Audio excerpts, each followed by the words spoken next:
All right. If I may ask for your attention. Psst. Thank you. Welcome to the Frontline Club. We're happy so many of you guys could make it. We're only to open 2 more weeks until we go on summer break. So we hope it's not too warm. In case it gets a bit sweaty in here, feel free to grab some free water on the back as much as you want. We have lots of bottles in reserve. Then some quick housekeeping before I give over to Jeff. First of all, it's gonna be a full event, so if you could squeeze in and see that the side chairs are free in case some late stragglers want to come in, that would be great. And then, if it's your first time at the Frontline Club and I see a few new faces, maybe give us a follow on social media or subscribe to our newsletter. And if it's not your first time, well then, what's stopping you from becoming a member and helping us support independent journalism? It's only £1 a day. Don't think about the price too much. And you get to support independent journalism. I'm personally really excited about this event. When I started doing events here 1 year ago, I was told they weren't sure if math subjects would be sexy enough for the Frontline Club. So I'm glad that now we get to have events like this fully sold out with such a great crowd. And now without further ado, it's my honor to give over to Jeff White. Thank you very much, and good evening to all of you. And to echo Martin's greeting, welcome to the Frontline Club. And do, yes, consider becoming a member. They have loads of great events, loads of great speakers and authors and that kind of thing. And obviously tonight's event is all going to be about cryptocurrency and investigating crypto. We're going to get started on that in a second. To introduce myself, my name is Jeff White. I'm an author, an investigative journalist, and what I cover is organised crime and tech. So where organised crime and tech cross over tends to be where I hang out. And obviously most organised crime is about making money. And so money, the digitisation of money, and therefore crypto have been of interest to me in this. I wrote a book called Rinsed, which is all about money laundering and how money laundering and tech is influencing that industry of laundering money. The paperback version, which is here, was launched last week, and this event is nominally based on the launch of the paperback book. I do have some copies here to sell. It's the first time I've done this. A, because I want to make money, but also the other panelists, and we'll address this in a second, the other panelists have all written books. I don't know if you've had this. Your publisher sends you copies of the book, have some copies, and they just sort of sit there. And I find that a bit weird and embarrassing because people come around for dinner and it's like, here's my book. So I need to just get rid of these. So please just consider buying one, just so that I can have people around for dinner again. The woes the middle class author. But it is also an opportunity for us to look at crypto, look at investigating it, look at it from a journalistic point of view, from a tech point of view, and to assemble a fantastic panel to talk about that. I had immediately 3 people I wanted to do this, and brilliantly, all of them were free, all of them said yes, and all of them have turned up. So it's absolutely fantastic. We've got our panel here. I'll briefly then introduce them and then let them sort of introduce themselves. Tara, I'm going to come to you first. I first met you at a company called Elliptic, who do crypto tracing, which we'll kind of come on to the process of. But I wanted, from your perspective, to understand how you got into crypto and what sort of stuff you do now and what it is that's kept you in this world, as it were. Yeah, definitely. So I came into the world of crypto now 10, nearly 11 years ago. So it looked very different from the world of crypto today. If you went to any crypto meetup, it was basically kind of 5, 10 people in a room, all would be men, other than me. The world looks very different now, but one thing that is prevalent is crypto crime. And for me, I got involved in the space being a nerd, the math side of things, and worked for a couple of crypto startups, one of which was a scam. And so I went from that scam, I left pretty sharpish, to Elliptic, who were trying to stop crypto scams. And since then, it's been a kind of, in a good way, like a passion area for me to try and figure out how do we stop scams, how do we help educate people of the emerging typologies that criminals are using. And so I spend my spare time on evenings and weekends talking to scammers, writing about scams, and trying to basically figure out what they're doing in the space to protect people. So always and now will always be a passion of mine. Because we'll come back to that startup that you joined that was a scam. I'm interested already. I've written that down. Jamie, come to you. Obviously, Jamie Bartlett, many of you will know from the fantastic podcast and book of the same name, The Missing Crypto Queen, and also other books, People versus Tech, and A Very British Cult, other podcasts that you've done. Yeah. Lots of that, particularly Missing Crypto Queen, was around crypto. But that, as I understand it, Crypto Queen wasn't your first go around. You'd covered crypto a bit before that, or had you? What was your sort Well, of... I feel like a bit of a fraudster up here, to be honest. I mean, I wrote a book called The Darknet back in 2014, and a lot of that was about cryptocurrencies. And I'd been on the Silk Road buying drugs and writing about that. I gave a TED talk actually about how to buy drugs on the Silk Road in 2014. So I was around that world for quite a long time, and I wrote a book after that about radical political movements and some of them who were interested in building entire countries on the blockchain and weird stuff like that. So I'd always been interested in it, not to the level maybe that you guys are, but then I got into the Missing Crypto Queen in late 2018, which that's not even a cryptocurrency. It's just a Ponzi scheme that uses the language and the hype of crypto to trick everyone. And maybe we can get onto that. But it didn't actually involve that much detailed, you guys, there would be nothing for Elliptic to look at, to analyze, to trace, because there was nothing there. It was just all smoke and mirrors. But amazingly, despite having started that in late 2018, I am still working on it now. Literally, I've been listening to draft episodes on the way here. It's been 6 years. I had no children when we started this. I've got 2 now. So it's just been this, it's almost like rather than just crypto, I'm just the crypto queen person now, rather than the crypto person. I'm just going to write down new episodes. We'll be coming back to that one. Erica, come to you. So you're with CMS, which is a law firm, and I've always been interested in this. Like, how does a law firm get interested in crypto, and how do you tie into that? Right, so yes, I work at a law firm. It's a big corporate law firm. So how I ended up working in a law firm, I'd been working in crypto for years and super interested. The guy that sort of runs the ship at CMS was just the first lawyer in the UK doing anything in crypto. So we became friends sort of early on in the crypto space and did lots together. And how I ended up at CMS, he thought he should bring me in as an industry expert. I'm not a lawyer. And if you're a big corporate law firm, bringing in a non-lawyer is not easy. They have tick boxes for different types of lawyers, and they have tick boxes for different types of sort of professional support. They do not have a tick box for a non-lawyer. He didn't tell me any of this. He took a year and I think sort of persuaded them, and I think they realised that if we don't let Erica in, he won't shut up. So the best way to get about this is to let Erica in so he shuts up. So they created a tick box to bring me in as like sort of, so I co-run the crypto team with him now. And after he persuaded them to, he told me about the fact that he had a job for me and could he bring me in. And I do a lot in crypto scams and risk and all of that. So I also wrote a book about crypto scams called Crypto Wars, Fake Deaths, Missing Billions, and Industry Disruption. And that partly came about, or mostly came about, because a publisher just reached out to me totally out of the blue on LinkedIn going, do I want to write a book called Crypto Wars?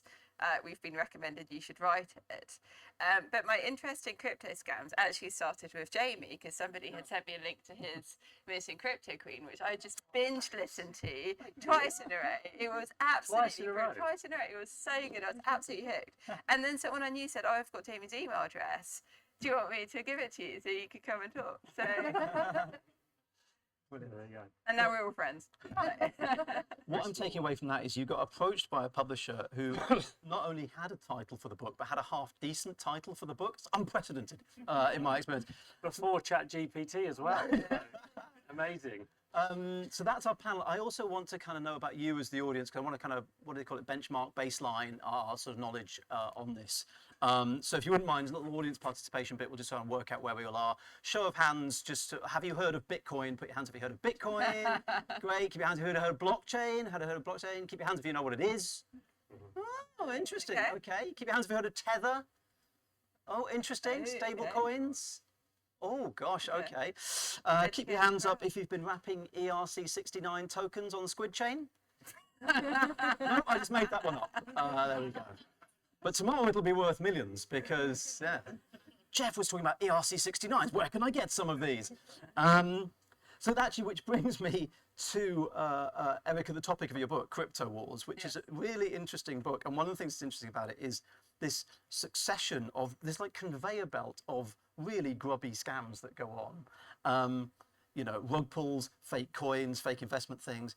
It does feel like certain points reading the book, if you just set up a Twitter account or an X account as it is now, saying, I've got this coin, and you put up a crazy picture of some animal, people just give you money. It really felt like, is it that easy, or did most of these scams actually have a bit more to them? To run a scam is actually slightly harder than that.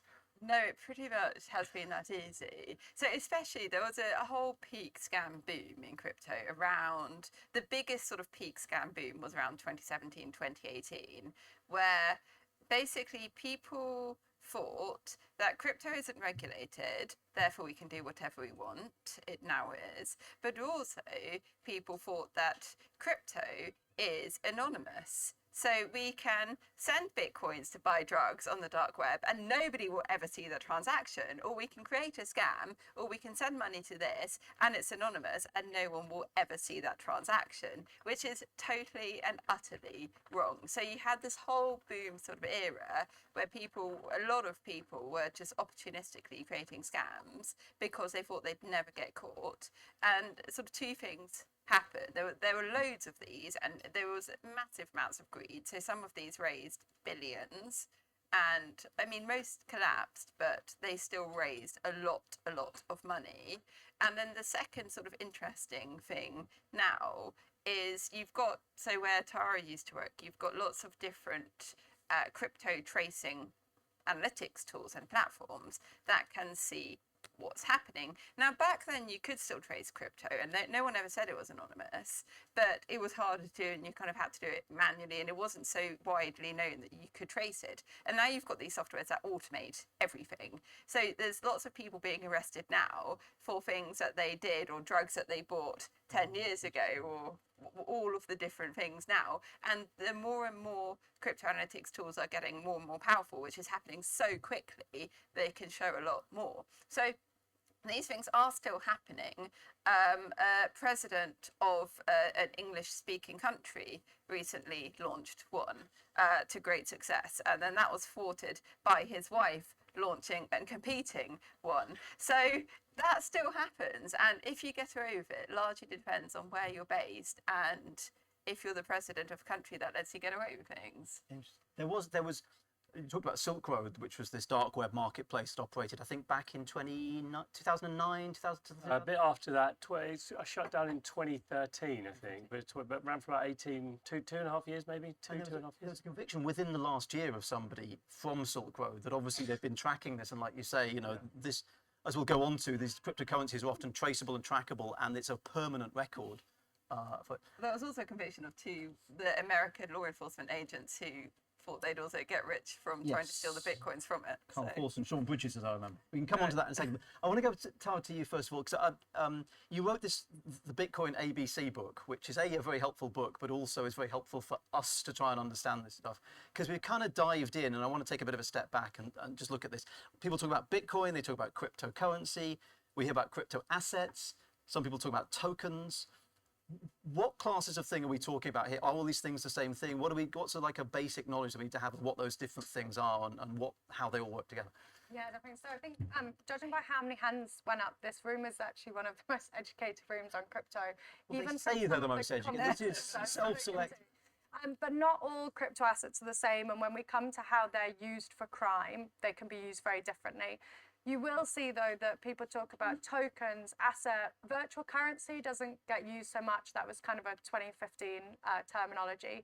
Largely, we can think of them the same, and that they are some way to represent digital value on chain. But it is very different if you're holding that value in what we call a stable coin. So you mentioned Tether, USDC. These are all assets which look to maintain a peg, traditionally with the US dollar. About 99% of stable coins are to the US dollar. But you do have stable coins which look to maintain their peg to like gold, to other precious metals, to the euro, which Mika is very keen on from a reg perspective.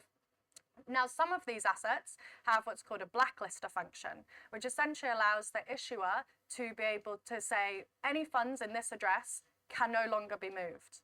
That is very different when you consider the risk or the use by criminals versus something like Bitcoin or Ether, which are totally decentralized. You can't stop the movement of them. You've then got NFTs, which are a bit old school now in the world of crypto. They were huge in kind of 2022, 2023. Think of them as like JPEGs on chain. Do they have any value? Yes, no, depends how you look at it. But really the kind of key thing there is that you can have metadata on chain. And we think of, on-chain, I'm aware some people, you keep mentioning this on-chain thing. Talk briefly about that before you go on to the NFT thing. Stored on a blockchain. But so when we think of off-chain, think of like a database that any of the companies or organizations you work for typically have lots of databases. That's just a store of data, which only that company, hopefully, can get into. A blockchain really flips it on its head by having all this data publicly available for everyone to see. So you have this idea of radical transparency, which to Erica's point is why there was a lot of very early confusion about what it meant to be anonymous or pseudonymous in the crypto sense, because you can see every single transaction, every address on a blockchain, if it is a blockchain and not a OneCoin Ponzi fake blockchain. But what it's represented as is strings of numbers and letters rather than Tara.Anderson. So that's why it's pseudo-anonymous rather than anonymous. You can see all the transactions, you just can't necessarily see who's behind it unless you're using a blockchain analytics firm. So you've got cryptocurrencies like Bitcoin and Ethereum as the other that you mentioned, that anybody can create. There's no central one body controlling that. You've got other ones where some central organization issues this cryptocurrency. All of this, is it true to say all these things move on publicly available blockchains, i.e. publicly available ledgers that anybody can look at? Is that true of all of them? Or Mostly. So you do have this idea of like permissioned blockchains, which is kind of an oxymoron. There is a replacement of a database, basically. Most of them shouldn't need to be in existence, but you have like a company called R3 has their Corda blockchain.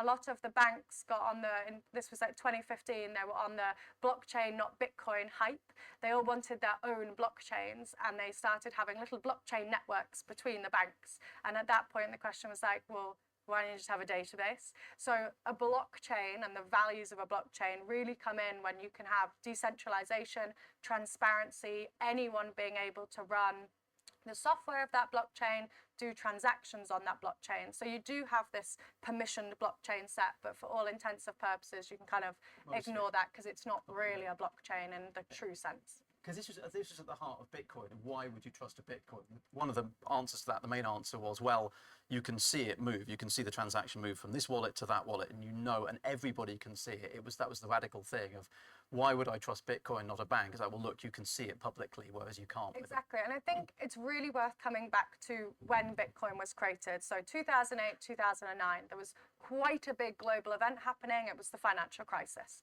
And in Bitcoin's first block, which we call the Genesis block, there was a message, which was the headline of the Times newspaper of that day, Chancellor on brink of second bailout for banks. So this was very much a public declaration that Bitcoin was there to fix it. It was there to be an alternative to the traditional banking system. And when people often say, well, why does Bitcoin have value? You know, you can't use it like you can do with gold. It's just code on a screen. Well, I would flip it the other way. Why can you trust fiat currency? Because that's just zeros and ones held with the central bank. It only has value because collectively here, we all accept that piece of paper or the physical coin when we go into a shop. Now, you only have to look at Zimbabwe, Venezuela, any number of countries around the world that have seen trust in their financial central authorities completely fail, that they now cart around literally wheelbarrows of cash because it's inflated so much. So often we think about kind of crypto being this silly thing that has no value, the magic internet money. Well, the money that we have in our pockets, on our devices, in paper and coin form is almost a kind of magic real world money. It only has value because we all think it does. So that's, I think, something really key when we talk about Bitcoin, cryptocurrencies, is the value comes from, as you say, that transparency, the radical transparency, the fact there's no central intermediary. There's no level of corruption of a central body that you can have if, you know, someone at the Mint or the Fed or the Royal Bank in the UK went a bit rogue. Crypto and Bitcoin specifically, and Ethereum as a blockchain, and many of the other cryptocurrencies, but not all of them, has this idea of being decentralized outside of that central control, which can make it evil.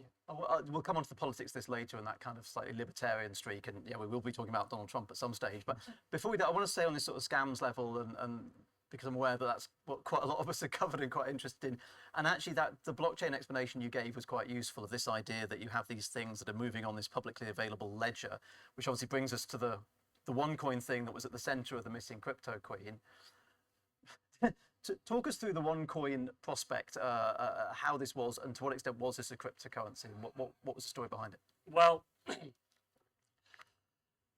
one of the reasons that a lot of very ordinary people got sucked into investing in OneCoin, because none of them understood Bitcoin, none of them understood ledgers, none of them understood how blockchain worked, was actually because the exact description you gave to them was a problem. Dr. Ruja Ignatova turned up and basically said in 2014, 2015, yeah, this Bitcoin thing, like it's irreversible transactions on this publicly, that's terrible. Like, if you lose your PIN code or you forget your passcode for your wallet, your Bitcoin's gone forever. And for ordinary people, they're like, I couldn't do that. Who do I phone up when I lose my password for my Bitcoin? No, you can't phone anyone. You've got to look after it yourself. What? So she was actually framing it as Bitcoin's never going to take off because of all the reasons that you've said it's good. Dr. Ruja was saying for ordinary people, it's really bad. Now, this was back in 2015, right? So hadn't been around anywhere near as long. Wasn't the same level of proof of concept. It was only about 5,000, I think it was probably about 5,000 US dollars for a Bitcoin at that point. Maybe even slightly less at the maybe 2015, I can't remember now. 600. 600, Yeah, oh God, even way less. And I do always think about the people that invested £10,000 into OneCoin in 2015 because they thought they'd missed the Bitcoin boat and were told that explicitly. So Dr. Ruja's thing was, well, if you lose your Bitcoin password, what was her idea? So she said, you have, rather than what is this Satoshi Nakamoto mysterious internet figure that no one knows who it is, The founder of Bitcoin. I am a real world person. Here's my credentials. I studied at Oxford. I got a PhD in international law, 5 years at McKinsey's. I'm up on stage. You can trust me. Don't really worry too much about the tech. It's all too confusing. And we have a centralized blockchain so that if you do happen to lose your password or whatever, just give us a call at the Sofia, Bulgaria HQ. We'll reverse, we'll reset your password. If you've made a dodgy transaction or it's ever stolen, we'll just be able to reverse the transaction as well. That's the benefit of a centralized blockchain. Now, the people that started buying into this were not from the world of crypto. They were like, they came to believe that they were, but they had come from the world of Amway and Herbalife and Tupperware, who had been, a lot of them had worked in multi-level marketing for years, and it was a perfect product. A cryptocurrency was a perfect product to sell through multi-level marketing. Because my mum used to be an Avon lady, and she had she had these silly parties where she had to try and sell perfume to her friends. It's so embarrassing. It never worked. But we had a garage full of unsold Avon perfume. But Dr. Ruja was saying, you're selling a digital currency. You don't have to have physical product. You are selling the future of money. So you can make money by selling it to your friends and family, and you're part of the crypto revolution. And then you can just hold the asset and it'll just go up in value. Like Herbalife and Tupperware doesn't go up in value when you hold it. This is going to go like Bitcoin did. I mean, that was always the pitch. It's going the same way as Bitcoin did. So, and it did. I mean, for the classic Ponzi scheme thing, it did grow in value. If you well, it did. Well, okay. There was no real price because the price was a fabrication by Dr. Ruja. And I could go into the real technicalities of how she set the price, but she basically on the website, people would log in. They would buy their €5,000 package of OneCoin. They would then have a sort of a nominal fiat value to that, which Dr. Ruja said was created by a complicated algorithm based on demand and supply of requested demands and people that were signing up. But she kept saying, next month, you will be able to turn that into pounds, euros, and dollars. And she managed to keep that going for 18 months, like next month for 18 months, and it never arrived, obviously. So the price was going up on her website to the point at which people held hundreds of millions of dollars worth of OneCoin and genuinely were expecting any minute to sell them to someone. I mean, who's going to buy them? I don't know. But it was such a cleverly designed scam that she was able to keep the... That's not uncommon for a crypto company to launch a coin and say, we're going to lock you in for a period of time before you can sell. So that's not the sign of a scam. In this case, it was. But there have been others. So maybe that's how she partly got away with it. It seemed like what other companies do. Yeah, it is. Although the price of that coin was going up at such an absurd rate, which is not normally the case when you lock someone in on an initial price. But the thing is about the OneCoin scam is that she set up a fake cryptocurrency exchange platform that she said didn't say was anything to do with her, but she actually set this up, where people could sell a very small percentage of their OneCoin holding. It was only between 1% and 2%. As a sort of proof of concept. And it was a good recruiting sergeant, because then they would say, I've been able to sell £10,000 worth of my coin and I got it in my bank account. And they'd go out and then recruit another 50 people. So I know of one person, for example, who invested, I think it was either 5,000 or 10,000 euros into OneCoin, turned that back into real money and maybe doubled their money or tripled their money, and then immediately invested 800,000 euros, which was gone forever, which was never seen again. Which you may think, I know you all gasp at that, but actually, that tactic is more than 100 years old. Put your hands up if you've seen the film The Sting, that classic Hollywood film. It's a great film. Haven't seen it? The Sting. Robert Redford and Paul Newman. It's a great film. 100 years ago, there was a gang of grifters in the US, one of whom, by the way, was brilliantly called the High Ass Kid. These gang of grifters had a technique, and that film is all about this technique. It's how you take somebody for a long con. The film The Sting is all about these long cons. And there's a tactic called putting the mark on the send. When your mark and your victim is ready to be parted with their money, you give them an amount of money and you let them go. And if you've timed it right and followed the tactics that they do in that film, the mark will come back. Always, always. And they'll be all in. If you haven't read it, there's a great book called The Big Con by a guy called David Maurer. Have a read that book. It maps out the tactics of this gang and putting the mark on the send. When people gasp at this, I always have to remind them that's a psychological tactic that's been practiced for years and it works. You may think, God, why would you go back with all your money? You go back with all your money because you're the mark and you've been put on the send, and that's how it works. And so suspend your disbelief for a second. Anyway, fascinating stuff. Well, the entire scam was a psychological trick, really. There was not much technology anywhere. It was just a very, very clever, well-designed, but more importantly, well-timed scam, because at the moment it looked like OneCoin really should have collapsed. The price of Bitcoin went on its first proper bull run up to $17,000 or $18,000 towards the end of 2017. And just more and more people were throwing money into OneCoin and thought they were part of the same movement.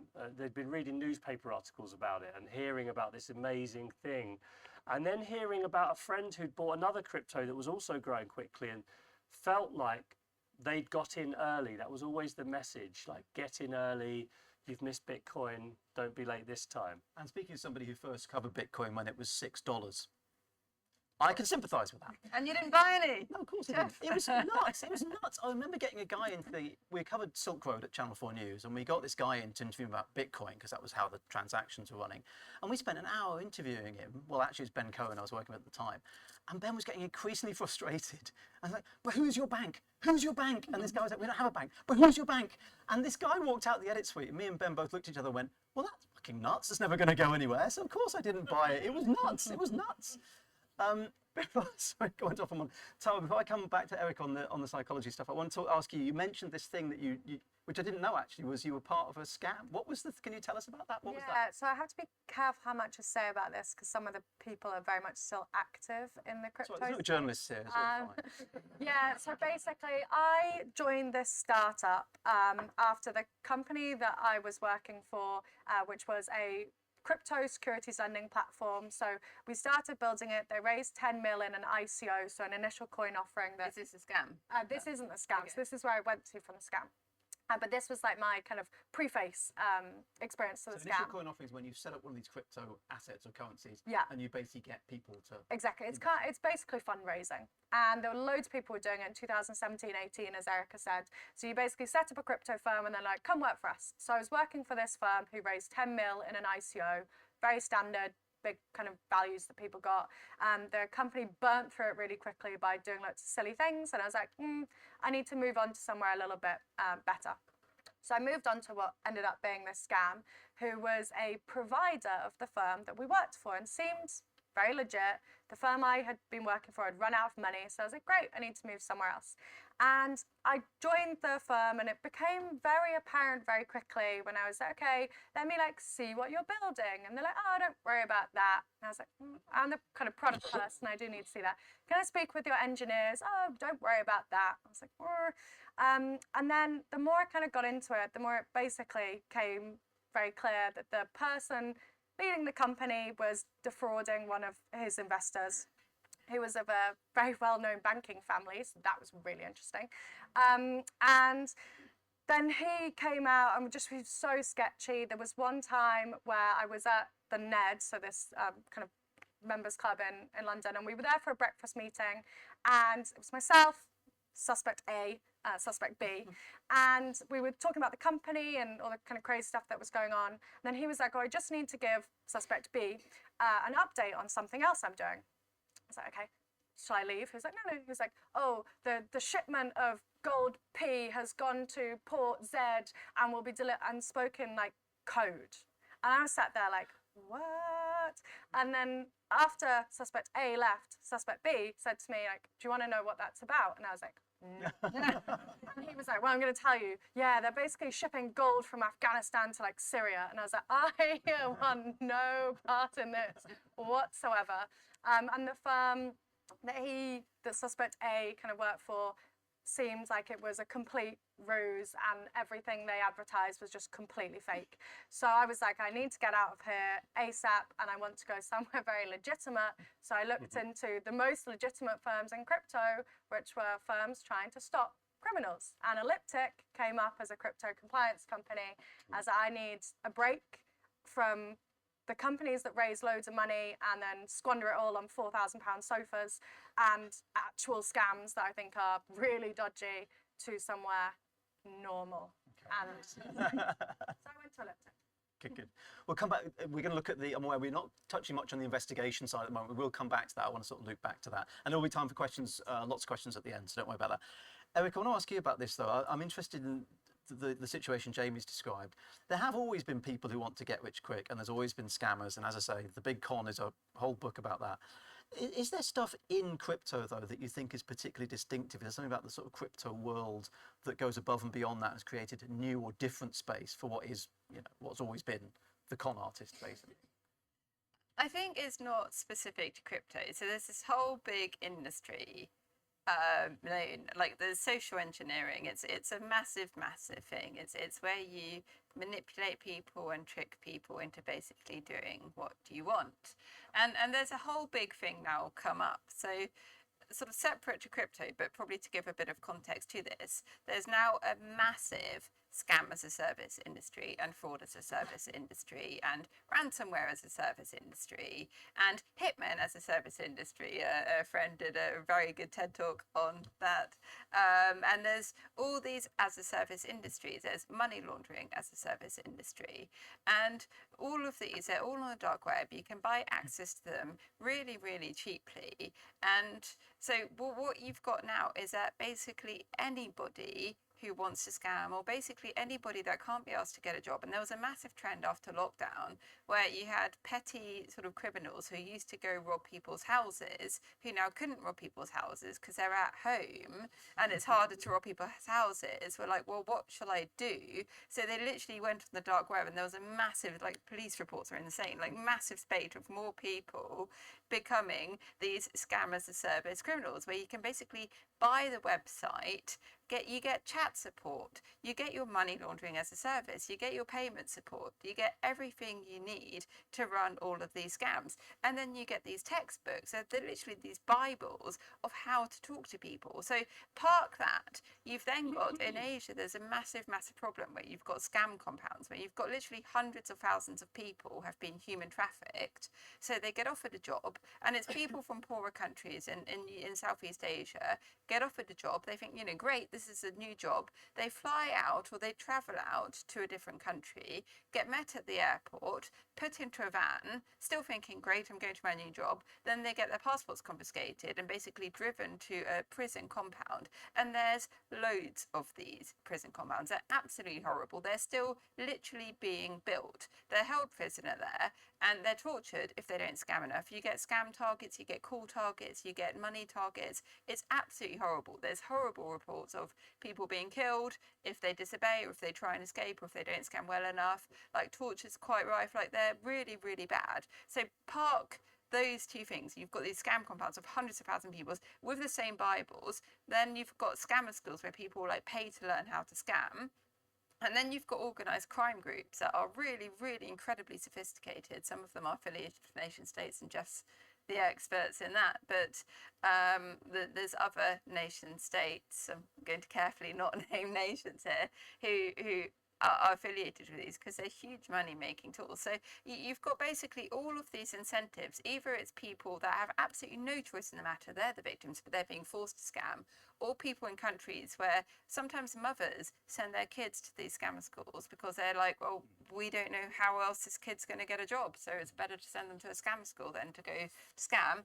And then in the UK and in the West, you've got loads of people going on the dark web buying these scammers as service packages. So all of these things combined, they basically all use different variants of the same Bible, which is a social engineering Bible. And you've got these literally big, thick books that are like, this is how you talk to a 50-year-old man. This is how you talk to a 20-year-old woman. This is how you pretend that you're a 50-year-old man. And it's all the different ways of messaging. So I might send a message which might be lots of short text messages, and I might use the occasional X, but someone of a different age will write one long text message, or they might write lots of shorter ones, so they might write lots of X's and hearts. So all you've got the different demographics, so they learn how to talk to people, they learn how to persuade people, how to make people fall in love with them, how long to keep talking to them for before they ask for something. The whole thing is geared exactly how to manipulate people. And kind of the scary thing is, you don't have to be smart to use these things. You can literally buy the guides and it's all done for you. And they're incredibly sophisticated, and everything is set up for you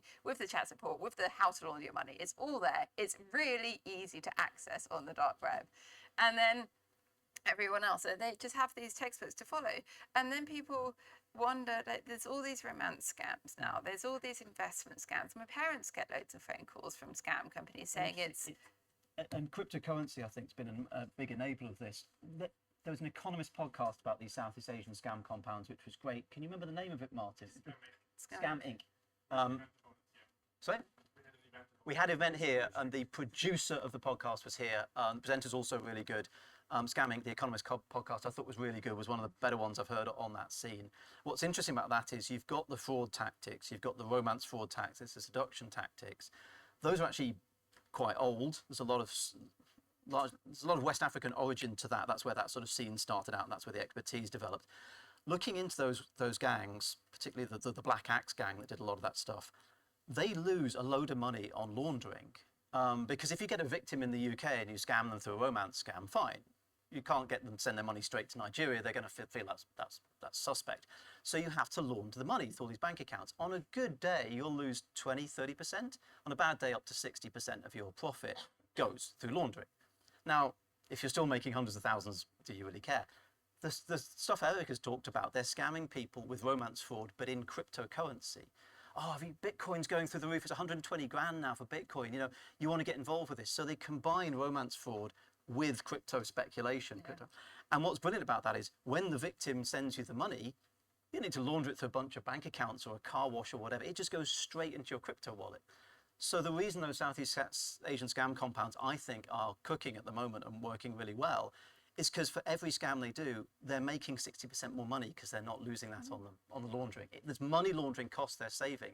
That's what's making them the profit. And anyway, that's my. And I think, I mean, that I went on a sort of a long-winded way of saying that the scams out now and all the social engineering now, a bit like Jamie's OneCoin, they're not crypto scams. They use crypto as a tool to get money out more easily, partly because of that. And then there's also, I mean, we mentioned the stable coins earlier, that there's cryptocurrencies and cryptocurrencies. You've got crypto exchanges where you have to go through KYC. And the fact that with Know your AI cus- now, that's know your KYC, customer, right? Yeah. no, you know your customer. With AI now, AI and deepfake can bypass KYC for every major platform. So the know your customer checks, which are meant to make sure that they know who's onboarded, don't work, like at all, don't work. Like nobody's under any illusion that they work.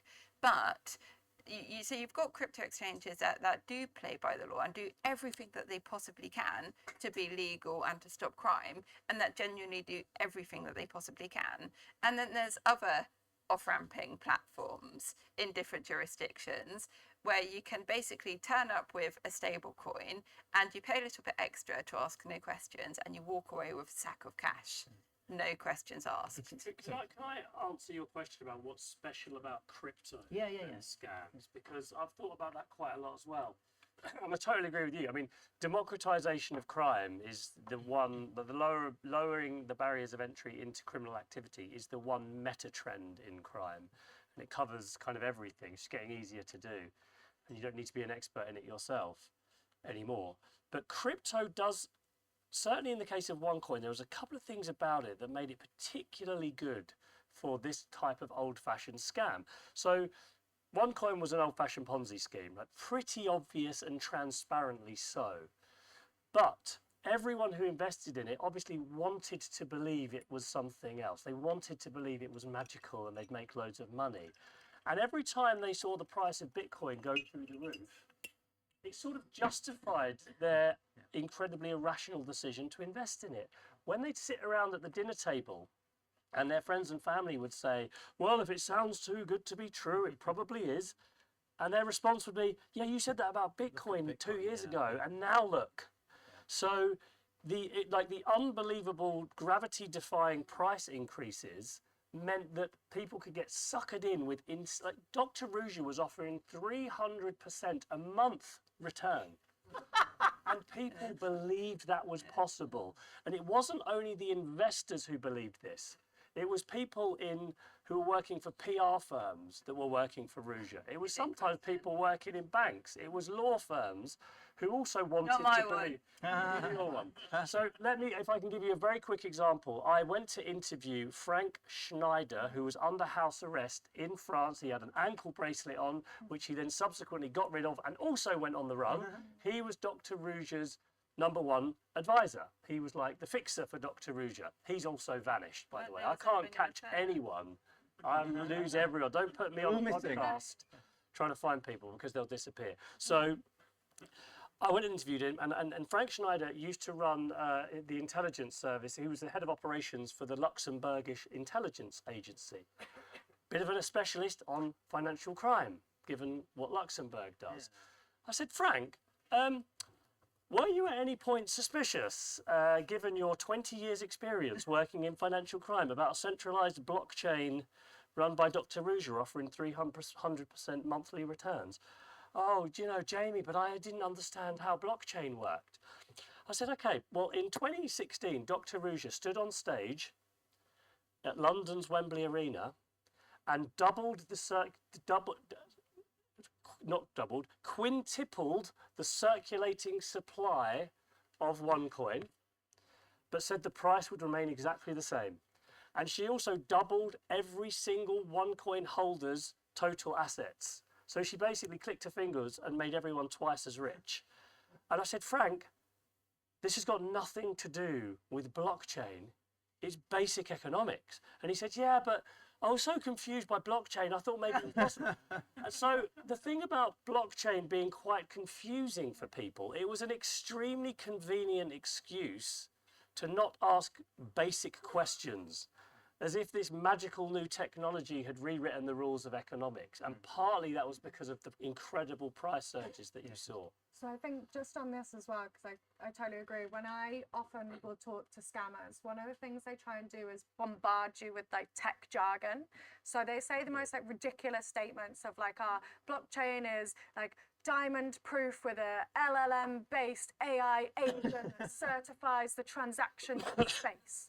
And you're like, that makes no sense. But for the average person, they go, oof, sounds technical, and they don't dig into it. What I think also is a massive issue, and when you were saying about, 300% return, I could probably tell you like at least 10 protocols in the crypto space today offering legitimately more than 300%. So one of the challenges... that is real. Yeah, and that's one of the challenges. Wait, which of these? Hang on. What? Yeah, I mean, not giving any financial advice, but loads of stuff that in the traditional world you'd be like, that sounds too good to be true, not touching that. In crypto can literally be real. Like if I said to you here, who wants some free money? You'd probably all be a bit like, sounds suspect. In crypto, we have this concept called an airdrop. That is where a protocol will send you free money. That happens all the time in crypto. Just before you go on, you mentioned the word protocol there a couple of times. Yeah. Oh, blockchain. Think of it the same. We could get nerdy in the nuances, but protocol network. It's a type of blockchain, one of these things that it's sits on. a different term. But the related problem was that everyone in the crypto world, certainly in 2015, 16, 17, was accusing everyone else of being a scammer. Yeah. So everyone who was a Bitcoin maximalist would say Ripple's a scam, Ethereum's a scam, Sol is a scam.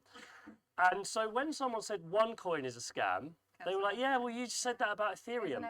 Everything's a scam. Bitcoin's a scam. Bitcoin's a Ponzi scheme. So OneCoin, which was a genuine Ponzi pyramid scheme, was able to appear like Ethereum, just another scam, So it was able to sort of hide among all the other legitimate coins that were being called. So there wasn't this kind of community of sort of a cohesive authority that was able to, everyone could agree that these ones are scams and these ones aren't, which is why I think they were able to duck a lot of the criticism that they were getting.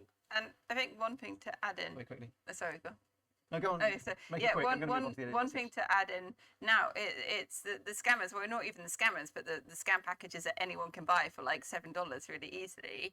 They're not so obvious as invest in this crypto investment thing anymore. Like there's some that are, but most of them aren't that obvious. They really, really play on people's emotions, and then it's something like, we can build a future together, and if I found this incredible opportunity, if you invest in this and I will too, then we'll have the money to buy a house together. Or it's using an AI deepfake. It's someone's granddaughter or whatever calling from abroad and saying, I'm trapped, I can't access money, my bank account's been closed, I need you to send me crypto. And of course they're using an AI deepfake to convince them that it's actually the granddaughter that's calling. So they're not so obvious as people. It's easy to think, I wouldn't fall for a scam. But it's not that it isn't easy at all now. In some cases, different to OneCoin, but in some cases now it's really not easy to know what is and what isn't a scam. And they're making it a lot harder for people to know. So basically, just don't send anyone any crypto. Tom, I can come to you on this. We need to. Well, I'll get to questions in a second, but just lastly, I just want to look at this idea of investigation of this stuff, because you talked about this blockchain, the publicly available, viewable ledgers of transactions. There is this logic then, and I've heard this said, of well, criminals, you'd be crazy to use crypto because it's all traceable. But as my books, including this one, will testify, loads and loads of criminals have used crypto and still use it, and frankly have got away with it. I mean, the people you talked about in 2017. So is it that eventually the long arm of the law will catch up with these people because it's trapped now? But or is my hunch right that actually they've got away with it, they've laundered the cash out, and just because it's traceable doesn't mean it's recoverable, is there? Yeah, so I mean, tracing and recovery are two totally separate things. So one of the biggest challenges is that there's so many scams in crypto. The police just do not have the time to look into it. If I had a Bitcoin, but even I'll take a Satoshi. For every time someone gets in contact with me and says, oh, I've just been scammed, can you help me? In many cases, I'm like, yes, I can help you, and I can probably tell you the exact address that it's held in, potentially even the exchange that it's on. Will the police do anything about it? No. It's like $10,000. Try and engage a law firm, even a fantastic one like CMS. for $10,000 that's lost. Like, it just isn't worth the money it would cost to engage the law firm. And so that's a massive challenge, is that there's so many of these scams and they're stealing what is life-changing money for the individuals, but isn't enough to write home about for law enforcement. And so I think that's actually one of the biggest challenges, is I can see on chain where that money has gone, but there isn't anyone there to go and try and do the recovery process. And it's a massive, we have this problem all the time. So I wrote a book about crypto scams. So everybody emails us going, I've been victim of a crypto scam. What can you do? And it isn't even just the lawyers' fees. Even if lawyers like were to waive all of their fees, you've got to go through a court process to get things frozen. You've got to go through a whole big legal process for it to do anything. And then by which time, there's no guarantee that after you've spent all that time and money, there's no guarantee that anything will happen, because a good scammer will just send the crypto out to somewhere where they can't get it. Last question, and I promise we will come on to audience questions. I've always wondered about this. Yes, you're right. The $10,000 people are just, the police aren't going to bother with them. Is there room for like a class action? If you've got like 100 of them together, then it's worth it. Does that happen where a bunch of smaller victims can come together and convince a firm? Yeah, there's We been a try. couple of them in the industry, but they're quite rare, because you have to try and find a way to gather everyone together and to know that what is happening is worth, like, is a big pile of money. So I was investigating in like 2020, maybe it was 2021, what's called a giveaway scam. So it's basically, it's a website, and it says, it's like often like Elon Musk or Trump will say, send me 0.1 Bitcoin here and I'll send you one back. So that's a very classic scam. The idea is free money. They have on the website like a list of transactions proving people are getting their money back. Spoiler, they're not. You're just sending your money to a scammer. And so I was starting investigating one or two of these, and I looked on the websites and it was like $3,000 that had been sent. So didn't seem too big. And then I started coming across this like very clearly template of it. So it'd be Elon Musk on one website, Trump on another, Metallica was like one, because they were doing a gig at that time. And so I started doing the analysis of it. And when I looked on chain, all these different kind of arms of the scam, it came together in what seemed to be a Russian scam factory, which actually had about $10 million of funds that had been sent in. Now, obviously, if you're law enforcement or you're a user that lost $3,000 trying to do a class action, you need to try and figure out who all those other victims are to come forward in a named capacity. You need to know how big that scam is. And I only knew that because I do blockchain analytics like for a job and now kind of as a passion project. So I discovered this, but I didn't have any way to contact the victims and say, you are part of something way bigger, try and come together. So typically the class actions you see are like for exchanges that go bust, where there's KYC, know your customer collected. You've got a kind of very real connection to the human name of it. But for many of these scams, they could be really big, but you just never know because you can't contact the people and the It's victims. incredibly difficult. We see that. And then to that example, often they're in jurisdictions where you can't do anything. You can trace it back to Russia or Turkey or to places where you can't do anything. And then it's just chucking good money off to bad. Interesting. It's like depressing note to go to the audience questions on, but we will take some questions from the audience. I think do you want the microphone so people can, wait for the microphone because people watching online and they need to sort of hear the things as well. Question here in front row, and then we'll come over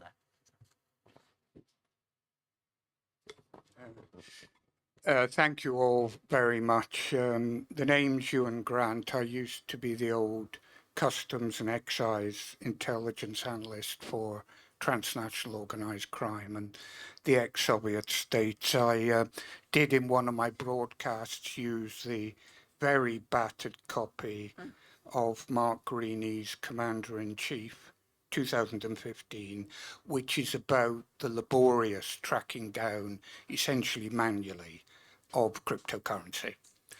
My question is, why the general reticence in so many arenas for the role of multi-layered criminal act involvement and structures, particularly when the multi-layers involve a degree of protection by hostile states? I know you have briefly referred to this, but generally speaking, the media doesn't latch on to this and frankly I think is misleading the public about what is possible and what isn't. Maybe we'll see something in tonight's BBC Panorama, but of course they're restricted but it's less than half an hour long. Yeah. I'm happy to. So on the nation state level, it's really interesting. There's a whole bunch of work increases going on around how nation states and organised crime work together. Obviously, I've done a lot of stuff on North Korea. North Korea is accused of stealing lots of money, upwards of $7 billion worth. The last figure I heard was it was 5% of North Korea's GDP is now from crypto hacking, which is a remarkable figure, if true. They are then working with organised crime networks to do that. North Korea is a good example to look at because there's lots of information, lots of court cases, lots of indictments, lots of blockchain tracking and that kind of thing. I suspect lots of other stuff is going on with other nation states and other organised crime that's just harder to get to, but it is being looked at, and that's an area. There's a great book called Chasing Shadows by a guy called Miles Johnson, who's also at the FT. Chasing Shadows is well worth. Yes, he's gold dust. There were some questions over here. Can I quickly say something about so when I started looking into OneCoin, maybe very naively, I had no idea there would be an organised criminal element to it. I thought I was investigating quite a interesting crypto ruse. We could make it about the story of a woman on the run and it would help educate the 2.3 million UK holders of crypto assets into the risks of actually investing in something most of them didn't understand. And it would be quite entertaining as well as informative. And the more we dug into it, the more we realised that OneCoin was also almost certainly being used to launder vast amounts of drugs money, which I was not set up to. I'm not, that's not my world. I was really unhappy about this. I did not want to investigate that and I wasn't planning to. And then I was almost forced into doing that because everyone was expecting new episodes. What you're doing, you've got to keep on this story. And I'm very privileged that so many people were listening. But a lot of me just wanted to stop because I thought I write about technology, not organised crime. I don't know what I'm supposed to do here. So it was a really difficult thing to investigate for me because I was not my area of expertise. And I found it very hard because obviously nobody in Bulgaria would talk to us about the role of Aristophorus Amanatidis Taki, the biggest drugs kingpin in the country. The reason Dr. Ruja ended up on the FBI's 10 most wanted list, which is where she still is today, and they've increased the reward for her from $250,000 to $5 million, is we suspect it's because of the people around her, the people that she was moving money for, who were part of a much bigger network. But I just felt totally out of my depth. This was a BBC podcast, basically 2 people making this, suddenly being confronted with like a multi-billion-dollar organised crime group with the backing of a country. We didn't know how to do it. The reward for Dr. Ruja from 250,000 to 5 million is similar to the trajectory of OneCoin. I mean, she must be thrilled. Thrilled at that, yeah. She's probably offended that it's only 5. I agree on that. So, 'cause a lot of the time, the stuff I'm investigating typically is pretty low level. Like I talked to one scammer who was doing a customer support scam, which is where you pretend to be a customer support agent, typically for like an exchange like Coinbase. Someone messages on Twitter and says, hey, I'm locked out of my account. The scammer kind of jumps in and says, hey, contact me, I'll get you in. And they're scammers. So I spoke to this guy who was doing a very poor effort of being a customer support scammer, and he agreed to an interview. So I spoke to him and said, first of all, like, why are you doing this? And he had a really like cute story where he basically loved the crypto industry, couldn't afford to do a blockchain developer course, and so was scamming to get enough money to do the course to then work legitimately in the industry. And when I speak to scammers like that, it's kind of interesting, but I never fear for my personal safety. Occasionally I'll come across scams that I start digging into and I get this feeling of like, this seems quite sophisticated. This is not your basement hacker. This is someone that knows what they're doing. And I will be speaking to them through a chat forum, using a Proton mail address to try and not connect me to my real world persona. But I also get instances where I'm a bit like, this is probably someone who could find me and kill me if they wanted to. So I do think there is, a huge spectrum in crypto of your low-level scammers who are just buying a kind of scam kit online, and then like the prevalence now of proper serious criminals, terrorist organizations who have realized that this is pretty lucrative if they get involved in it, and it does make it more dicey to do investigations. Good stuff. We'll go on to have a question here, simply because you're a Mile Island, a person in the blue jumper, and then I'll come to you in the front row. By the way, so a National Crime Agency operation from last year, the chap there with the glasses, called Operation Destabilize. Have a look at Operation Destabilize. It's really interesting because it connects a lot of these dots together. Didn't get as much press as it should have. Sorry. Hi, Ray Blake, Dark Money Files. First of all, thank you, all four of you, for doing such a fantastic job of public communication of really difficult and challenging stuff to keep people safe and to educate the financial services industry who aren't as far up this curve as they really ought to be. So first of all, thank you for that. My question is about obfuscation technology, mixers, tumblers, privacy coins. A couple of years ago, it looked like they had a very limited future, didn't it? Am I wrong? It doesn't seem like that anymore. They're having a bit of a renaissance. What do you think software about where that? you can send your crypto in, and then it'll mix it with a whole bunch of others and then spew it out to a fresh address. Good for privacy, good for laundering. Discuss. Well, Tara knows more about this. Sanction them as much as you want. They're still very much in favour. And what I seem to see through crypto analytics tools, you've got, as crypto analytics tools get better, privacy tools get better, and so on. So crypto analytics tools can trace a lot, and not 100%. And the one thing now is that you used to see with some of the less sophisticated scams, they'll just send the money from Jeff to Jamie, or from Jeff to Jamie to Tara, by hop. And now you see some incredibly complicated setups where you realise that this is a very, very sophisticated operation that knows exactly what it's doing and has been planning this quite a long time in advance. But Tara? Yeah, so I think definitely in the earlier days of crypto, privacy coins were seen as, if you use privacy coin, you're probably going to be anonymous forever. Now, you've got different levels of privacy coins. So Monero is one that most people have heard of, that's privacy by default. Zcash or Zcash, depending if you're English or American, that has privacy optionally. Now, actually, most of the people using Zcash weren't using the privacy features. So it was called a privacy coin, but in like the early kind of 2020s, you had like 11% of people using privacy features, and the people that weren't using privacy features were actually ruining it for the people using privacy features. Now, what we have seen though is that many exchanges have stopped supporting privacy coins, at least in the European region with Mika. They took a pretty hard stance on privacy coins. If you go on pretty much any big exchange and try and cash out or kind of send in a privacy coin, you're going to find it really challenging. Now, what that means is that it's not very effective for criminals.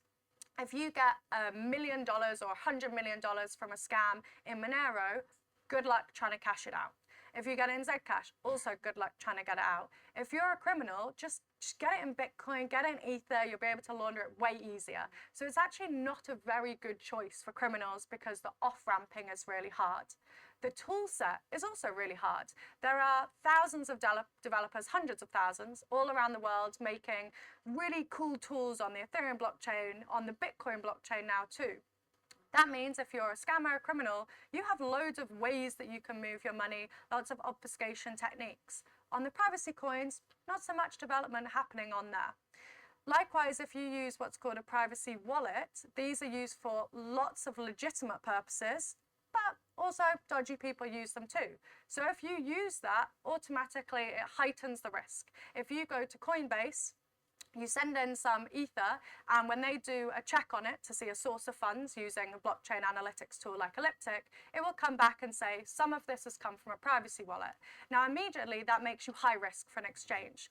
Kind of they always say with criminals, like, don't break the law when you're breaking the law. Don't speed when you're carrying drugs. Well, if you're going to try and launder some money, don't send it from somewhere that looks dodgy. Now, what we also saw with Tornado Cash, which is a mixer that hit the headlines when it was sanctioned by the US pretty controversially. Now it's been taken off the sanctions list. But actually, when it was sanctioned, what happened was the legitimate users stopped using it. But the criminals carried on using it because the places they were sending funds from Tornado Cash to didn't care it was coming from Tornado Cash. It was going to dark markets, it was being laundered. But also fundamentally, if I was a criminal, I just wouldn't need to use privacy coins. I'd send $1 billion through one of the liquidity pools on Uniswap, which is basically a big pile of money that everyone puts into, and largely there is very little tracking of who's using them.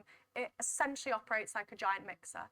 I would send it to an exchange that has pretty relaxed KYC, and there's many of them out there. I can say Binance because it got hit with a lot of fines and didn't have very good KYC and various anti-money laundering protections. You just send it there. So privacy coins have like a bit of a dark tag on them of, oh, probably dodgy. So if you're a criminal, you just wouldn't use them. You'd use any of the other more legitimate routes, which are much easier. And to add on a bit of a rant to that, because it's something I just feel quite strongly about, governments are trying to sanction the sort of the obfuscation methods and trying to make it much harder for privacy coins and so forth, which, yes, they say, oh, we're trying to stop money laundering and we're trying to stop crime, which is totally missing the point that a lot of people need privacy. So some people just want privacy for total legitimate reasons, but there's also, we're in London here, we're in a really privileged section of society where, you know, other than a few things, like generally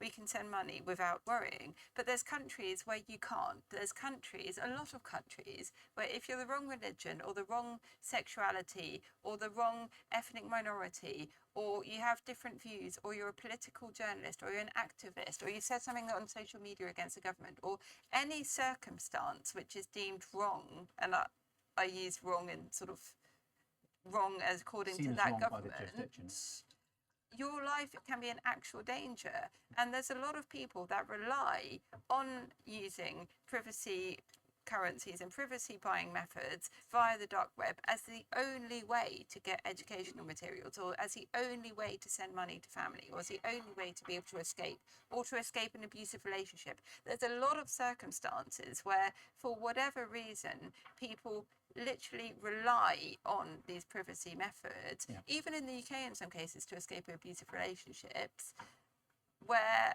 totally legitimate reasons, and by shutting that down, you're actually putting a lot of people's lives in danger, and that's a real thing.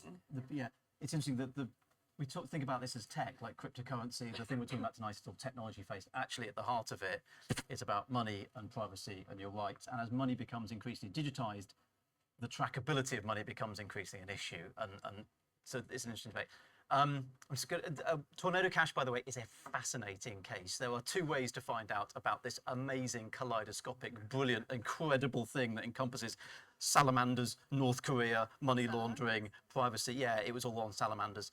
There's two ways. Number one is you can buy a copy of my book. It's the closing chapter. It's a banger of a story. Or just Google it. The trial of one of the founders of this piece of technology, Tornado Cash, starts tomorrow, I think it is, in the US. So Google Tornado Cash, keep an eye on that trial. I need a copy of that. Maybe have a read a copy of the book, but certainly have a, because that case, that Tornado Cash case, has everything in it, all of the issues. It's like, it's a layer cake.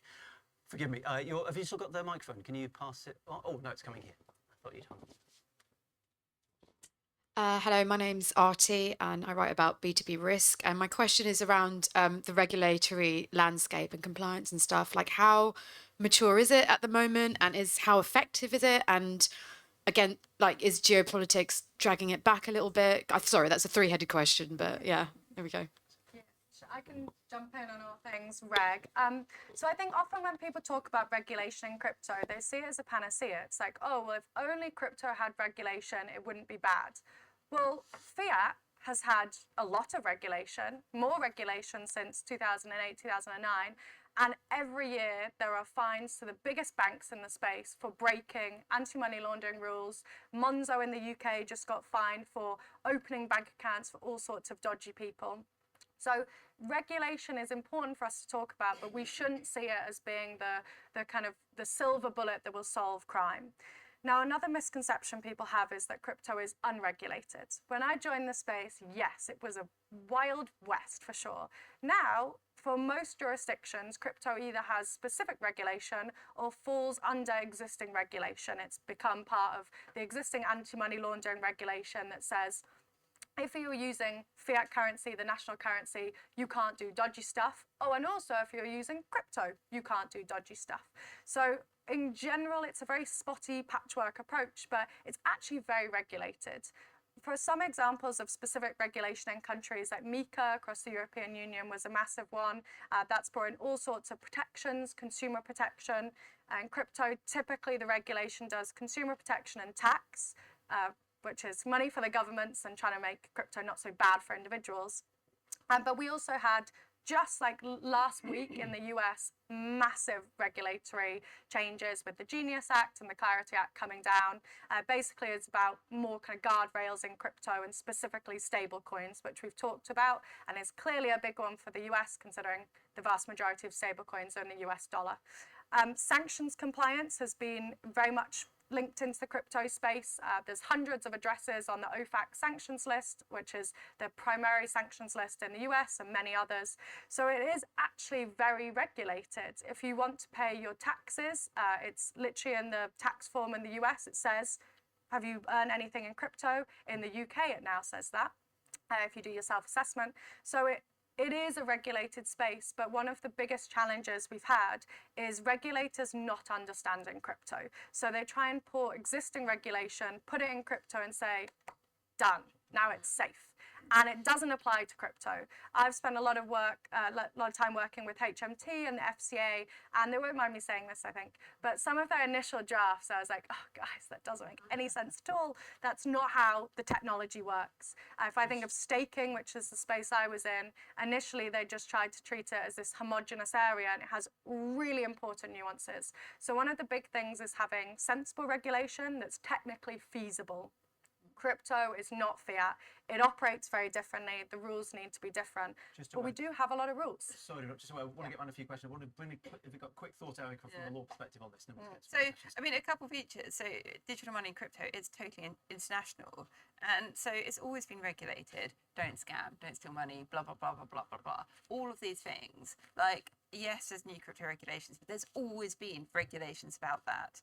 The problem is, because these are international things, if you're scamming, you don't care. You don't care. Like, it's always been illegal to steal from people. You know, it's illegal to kill people. It doesn't stop these things happening. And one of the features is that it can just be totally international. So people can just then go elsewhere to commit crimes, or just send the money elsewhere. So if you're in a certain jurisdiction, you can basically do whatever you want, and there's nothing to stop you. Very briefly, Very briefly, because and then I'll come- 175 people from 175 countries invested in OneCoin. So there was no, and they had different regulations for crypto all over the place. And one of the problems was that the FCA not doing anything and not saying anything, scammers used as proof that the FCA must consider it to be legitimate. So the risk, I think, is when you say it's regulated somehow, scammers will now say, when they're operating from Dubai or wherever, will say, but it's regulated now. And there'll be no action taken, nothing will happen, and the inaction is used by a scammer as proof that everything's above board, because they'll openly, they'll run huge events with big speakers and everything, and they'll take that as proof, and they're like, why haven't the police shut us down? We're obviously legit, but we're so slow at stopping these things that they use that as proof that everything's fine. Interesting stuff. There's a question here for the white, and then I'm going to come across the ones over. Yeah, question? Yeah, and then I'll come back to the This side's a bit quiet. I don't know if I'm missing hands going up. Let's try. Oh, look, one in the back. Yeah, thanks for a really great panel. You touched a bit on this, but I was wondering, will AI make it much easier for criminals? Is it also make it easier to catch and prevent crime? Yeah, what's your take? AI. Yes and yes. So there's a few things with AI, and this is a field I work in, and it's super interesting. Deepfakes and AI tools are now so good. So with the KYC, the Know Your Customer checks, AI tools can now get past KYC checks of all the major banks, of all the financial platforms, of all the crypto platforms, like that, no questions asked. the tools are good enough, and that's quite scary. But that's not necessarily just an AI problem. You've also got basically marketplaces where people let their IDs be used to create fake IDs to get past that, because there's so many desperate people who basically need any money that they can get. So on the bypassing, yes, I mean, there's other threats that just with AI you can create content and noise en masse. So you can create misinformation en masse, you can create disinformation en masse, you can create all these different stories. So there's just so much noise that basically everybody's so confused that you don't know what to believe, and that creates chaos, and then that creates an easier environment to scam and to confuse and to get all sorts of different results. So that's a problem. And then on the deep fakes, they're so good. So you've got videos and photos and phone calls now that you can't tell the difference. And there's been genuinely tests of you can't tell the difference if it's your son or your whatever. So just to give one example, so one of our colleagues in the law firm, his daughter is a world famous actress and was shown a deep fake video of his daughter, would not know. I'm going to come to Tara on the defensive side with AI. Jamie, quickly on Yeah, so as Erica said earlier, the vast majority of cybercrime is still social engineering. It's psychological tricks. It's basic stuff, and phishing emails still remain the most common and easiest way to get into a company. And we never learn. We still keep clicking no matter what happens. And we're probably going to have to quite dramatically change how, like, CEOs in 2 years' time will not be allowed to answer emails anymore because they're targeted too much and they click too much. They're the perfect person to be. But now scammers are going to less important people to get past it already. Well, yeah. So the way that you can think about AI and cybercrime is how can it improve social engineering rather than incredibly high tech hacking machines. It's like, how can they make their phishing attacks better and faster? Can they combine like the spray and pray method of sending out 100,000 identical emails by just simply using one of the brilliant LLMs to make each one personalized to each person? It's very easy to do. And everyone's been saying this for years, by the way. I've been talking at cybersecurity conferences where people have warned about this for a decade, and they always say next year, and it never quite happens, except this year does seem to be quite important because Hoxhunt does these simulations of AI-written phishing emails compared to human-written phishing emails. They send out tens of thousands of these and see which perform best. And in 2024, human-written emails were still about 25% more effective than AI-written ones at getting people to click. March 2025, for the first time, AI-powered phishing emails are now more effective at getting people to click than human-written ones. And criminals watch these studies and think, great, finally, AI-powered phishing emails are actually better. So we'll just use them instead. So it's going to require quite a fundamental change in how we deal with the basic phishing email, because it is still the most common way we get caught out. Just on the defensive side, Tara, obviously in the tracing, there's AI used to trace transactions and so on. Because half the question was on the defensive side. What do you make of that? Yeah, so one of the challenges actually comes to law enforcement on this. So let's say you use a tool which is embedding lots of AI in its tracing. If you're law enforcement and you're in a court putting forward a case, if you are looking to do a seizure for it, the challenge is you need to explain what the tracing tool has done. You can't just say, oh, we're pretty sure it was this bad actor and the funds are here. AI told us. You have to be able to construct that case and show that you've understood where the money's gone and how it got there. So AI can be used and is being used, but the problem is it doesn't stand up in court. It can't stand up in court. Yeah, it's a black box inside. So it's both a kind of benefit, but also a challenge for certainly law enforcement at the moment as well. Tools are definitely starting to use AI, but they have to really explain their working because they know that it can't be used in that way at the moment. We had a question over. I'll come to this chap in the white. I'll come to you after that chap over there. So we're going to. Sorry to make you run, Martin. This chap in the white shirt now. About 10 minutes to chat. Thank you very much. My name's George. I work at an anti-human trafficking charity, which does all sorts of financial investigations. Just a quick question about the investigative side. You've talked quite a lot about how transparent the blockchain is, how easy is it to link transactions to people? Is it still a case that you're relying on people to make that link, or is it that there are analytical tools that are able to go beyond the transactions to the people behind them? So it's a bit of an annoying answer of it depends. So often, so blockchain analytics companies, what they're essentially doing is putting labels on addresses to say this address is owned or operated by X. So they're typically not trying to tag those addresses as anyone in this room, you or I. It's about companies. So this is an address that Coinbase is using for users to deposit into. This is an address that a charity, like an anti-human trafficking charity, has come across and knows that this is being used for payments being made for victims, for instance. And that information is shared with blockchain analytics firms so that they can tag it.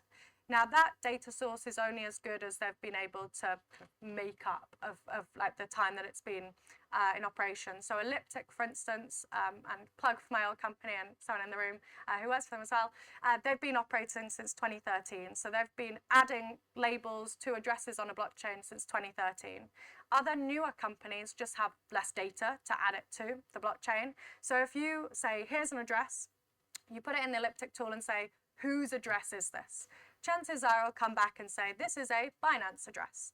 Now, if it doesn't know who it is, what the vast majority of blockchain tools do is say, we can't tell you whose address this is, but we can tell you who it's sent money to and where it's received money from. So you can build up a picture of it. But the on-chain analytics space relies on these companies scraping data from the dark web, from working with charities, that there's certain areas that you can't go into from legal reasons, like if you're looking at child sexual abuse material. That information is provided by kind of watchtowers who can legitimately go into those places and collect it. It's looking at what we call heuristics in the space. So this is transaction patterns. There are very clear ways that you can say if an address has done X and Y, it's probably owned by the same person. So it's a combination of human collected open source intelligence, blockchain analytics from the heuristics, and basically just using all of that to put as many addresses, labels on addresses as possible. And in terms of the scale, we're talking billions of labels across all the blockchain analytics firms. And many of them now have started sharing intelligence between them. So things like human trafficking, child sexual abuse material, it's considered not best practice not to like harbor that information as your secret squirrel, like share that with other analytics platforms, because that is the kind of the depravity of the world. Like, let's make sure we all have that labeled so that you can fundamentally say whose address is this, and it comes back with a label. Good stuff. I think we've got time for two. I think we'll get this one and that one in, and we'll try and see how we do for time. Person in the glasses and long hair, back. Can I do him first? Oh, don't worry, we'll do this. Sorry, hello, thank you. Paul Hampart-Sumian, I'm a photographer. I took the pictures of Dr. Ruja that the FBI nicked for their poster. Oh, And they never paid you. nobody paid me. No. Oh, what? I'll talk to them. I'll tell them. Yeah.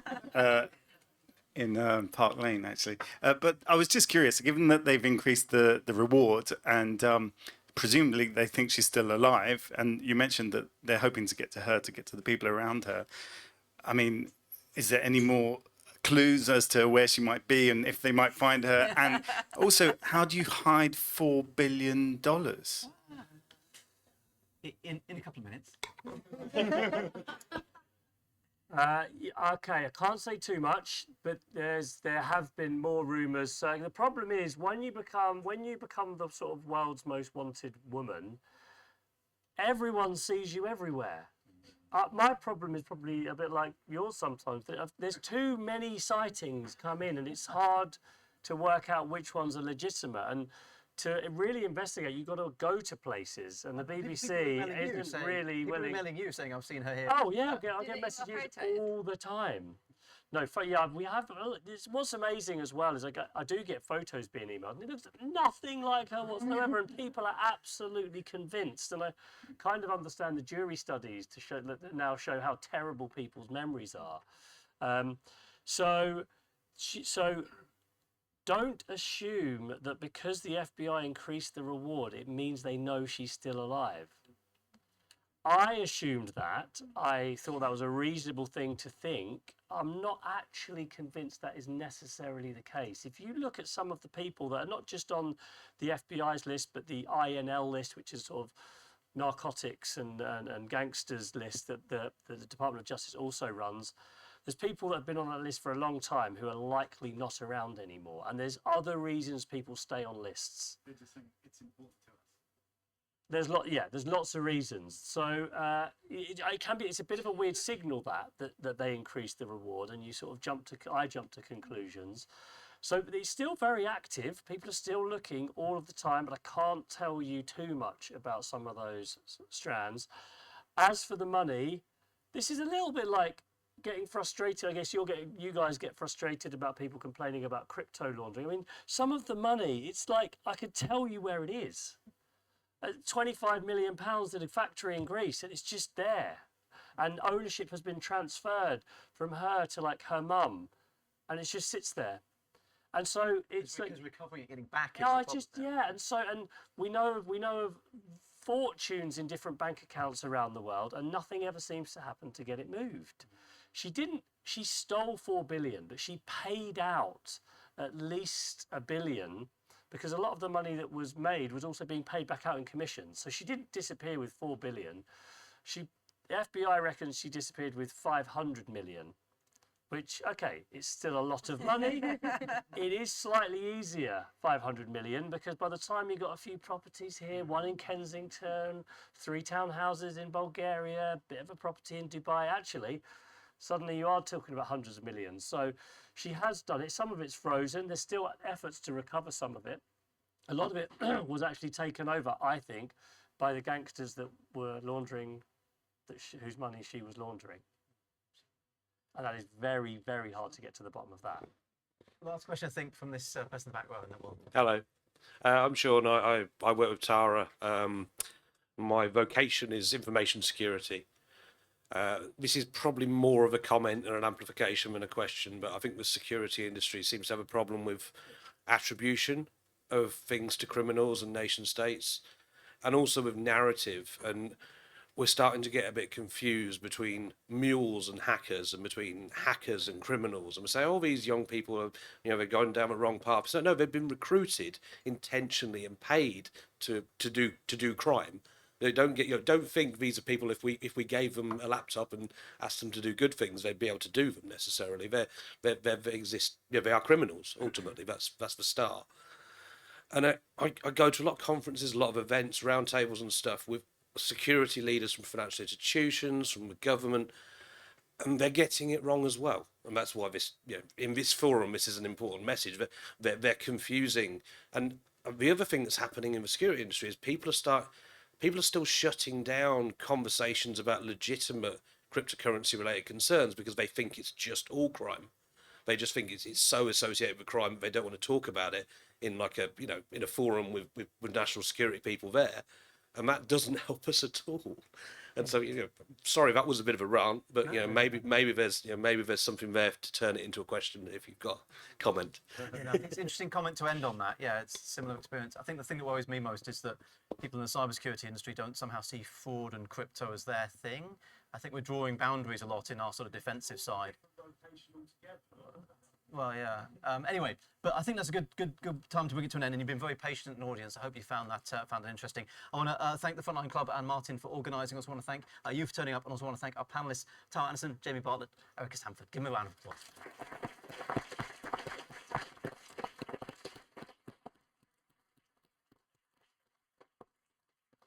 And if anyone wants a book, I've got 12 here, so get your cards out. Thank you. Cheers.